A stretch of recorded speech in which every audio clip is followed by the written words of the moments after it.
अस्सलाम वालेकुम दोस्त भाई सब खरीद रहा ठीक ठाक छोटे भरोसो ढंगा भरोसो दोस्तों जेड़े परदेश जो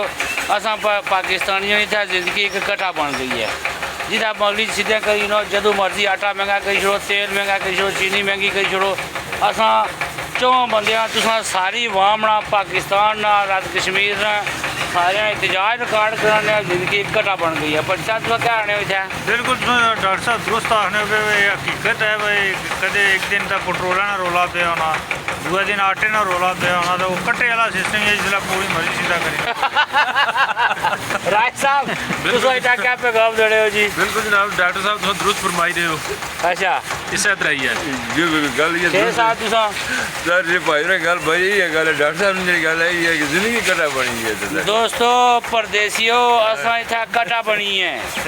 माता इधर ना ही नो पीछा रहने जो निके मुटे कट्ठियां बनी जैसे थोड़े अरसे बाद रोज तेल महंगा रोज आटा महंगा रोज लेना सप्लाई ना आटा तक नहीं लभना घ्यो नहीं लभना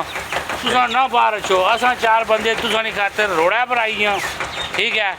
तुसा ना दुख दर्द असा सीना लाया वा तो जिंदगी एक कटा बनी जिंदगी कटा बनी दुआ भी याद रखो।